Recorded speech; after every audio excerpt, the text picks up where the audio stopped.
இந்த வீடியோ உங்களுக்கு பிடித்திருந்தால் மறக்காமல் இந்த சேனல் சப்ஸ்கிரைப் செய்யவும். இது போன்ற கதைகள் உங்களுக்கு வேண்டும். சேனலை தொடர்ந்து பார்க்கவும். இதை அனைவருக்கும் பகிரவும். ஒரு பக்தனை பெரியவா ஆந்திரா போய் வரச் சொன்னார். ரயிலில் அவருடைய பெட்டியில் அவர் அருகே ஒரு பிரபல நாஸ்திகன். அவனை பார்த்ததும் பக்தனுக்கு வயிற்றில் புலியை கரைத்தது. அது ஒரு முதல் வகுப்பு கூப்பே. அவர்கள் 2 பேர்தான் இருந்தனர். பக்த சாஸ்திரிகள் பயந்து நடுங்கினார். தன்னந்தனியாக ஒரு நாஸ்திகனிடம் மாட்டிக்கொண்டோமே, என்ன செய்து விடுவானோ என்று நெஞ்சு திக் திக் என்று அடித்துக் கொண்டது.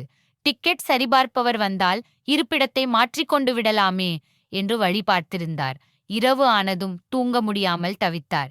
நாஸ்திகத் தலைவருக்கு சாஸ்திரிகள் பயப்படுவது புரிந்துவிட்டது. ஐயரே, உட்காருங்கள். எதற்காக பயப்படுகிறீர்கள்? வேறு பெட்டிக்குப் போய்விடலாம் என்றுதானே எண்ணம்? பயப்படாமல் பேசாமல் தூங்குங்கள். நான் எதுவும் செய்ய மாட்டேன். நீர் எங்கேயும் போக வேண்டாம். ஒன்னு தெரியுமா? நாம் போற வழியில் ஓரிடத்தில் பெரிய கலாட்டா நடந்து கொண்டிருக்கிறது. அதை தாண்டித்தான் நமது வண்டி போகணும். நீர் வேற எங்கேயாவது இடம் மாற்றிக் கொண்டு சென்றால் அடி உதை கல்லடி என்று அகப்பட்டுக் கொள்வீர். இங்கேயே இருங்கள். எனக்காக இந்த பெட்டி அருகில் போலீஸ் பாதுகாப்பு ஏற்பாடெல்லாம் செய்யப்பட்டிருக்கு. பேசாமல் என்னோடு வந்தால் சௌகரியமாக ஊர் போய்ச் சேரலாம். பாவம், பார்த்தால் நல்லவராகத் தெரிகிறது. உங்கள் நன்மைக்குத்தான் சொல்கிறேன் என்று நிலைமையை விளக்கினார். சாஸ்திரிகளுக்கு ஆச்சரியம் தாங்கவில்லை. என்னடா இது? மேடையில் ஏறினால் பாம்பையும் பார்ப்பானையும் கண்டால் முதலில் பார்ப்பானே அடி என்று சொல்பவர், எனக்கு அடி விழக்கூடாதென்று தன்னுடைய பாதுகாப்பில் அழைத்துச் செல்கிறாரே என்று காதுகளை நம்ப முடியாமல் திணறினார். ஒருவரை நெருங்கி பழகினால்தான் நம்மால் புரிந்து கொள்ள முடியும். எல்லோரிடமும் நல்ல குணம் கெட்ட குணம் என்று இரண்டும் இருக்கின்றன. எவரையும் வெறுக்கக்கூடாது என்று நினைக்கிறார்.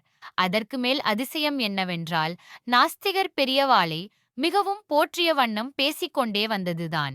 விடியற்காலை இறங்க வேண்டிய ஸ்டேஷன் வந்தது.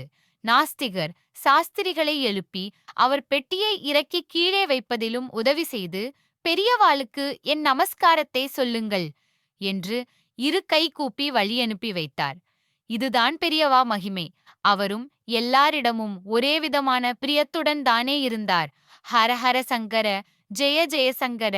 இந்த வீடியோ உங்களுக்கு பிடித்திருந்தால் மறக்காமல் இந்த சேனல் சப்ஸ்கிரைப் செய்யவும்.